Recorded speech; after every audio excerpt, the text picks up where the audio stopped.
Good morning, students.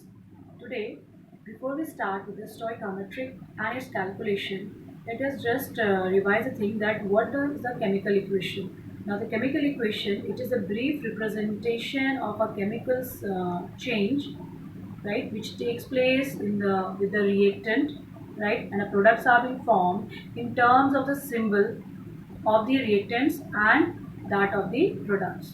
Now, whenever a chemical reaction goes on, the reactant and products they are taken in a specific quantity, right? And the relation between the reactant which is being used up and the product which is being formed, right? This is given by the term stoichiometry. Now, this is a new term to you, stoichiometry. That is, it is the quantitative relationship between the reactant which is being consumed and the product which is being formed, right? And the relationship can be given in terms of the mass. It can be given in terms of moles. It can be given in terms of volume also, right? Now, what does the stoichiometry word has come from? So it has come from the Greek word, right, where the stoicheion means the element and the metron means the measurement. Therefore, the stoichiometry involves the quantitative relation between the reactant and product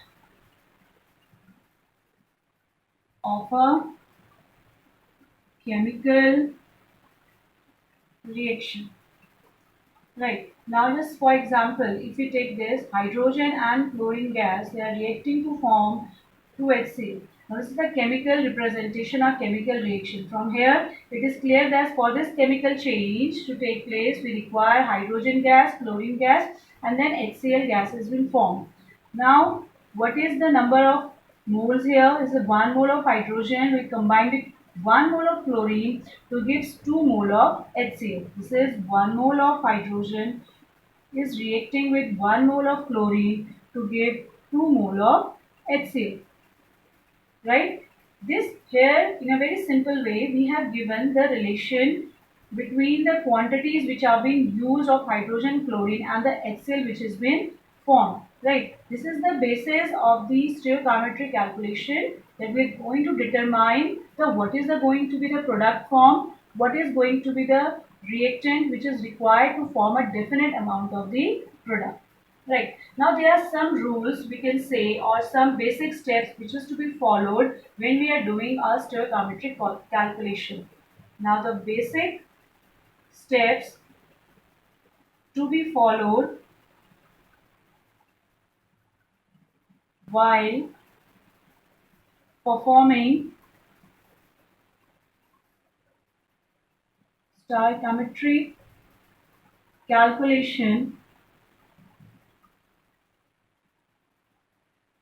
are the first is that you have to balance the chemical equation as I did here, that the first step is to balance the chemical equation involved in the chemical reaction. It is most important, right, to balance the chemical equation. Now, second step is to express the mole ratio of the reactant, right, and that of the product, which is given and which is to be found.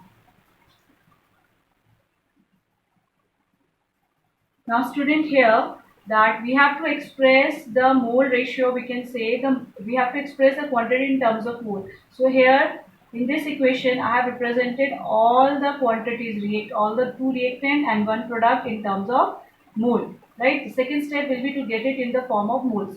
Now, if it is in the question that we have to find out the relation between hydrogen, then how much quantity of hydrogen is required to give a the given amount of HCl, right? The quantity will be given there. That time I will, the question which is will be given to us is the 1 mole. That time I will write down the mole ratio for the hydrogen and that which is to be calculated, that is of HCl, right? So if it has been asked, the question is there that how much quantity of hydrogen is required to calculate out a given amount of HCl, right? So the two quantities which are being asked and which are being given, right? We will write down their amount in terms of mole, right? So we are going to express the mole ratio or the number of moles. Instead of, you can simply write down the mole number here or the number of moles of the reactant and that of the product which is given and which is to be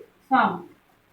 Now, third step is to just change the number of moles, right, into the required parameters.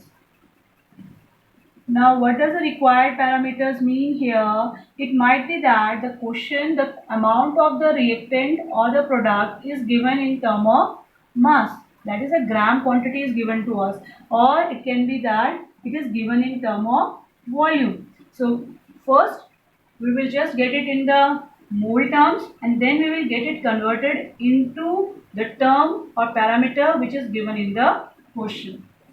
And the fourth step, then we are going to the solve for the required amount or the required substance through the unitary method,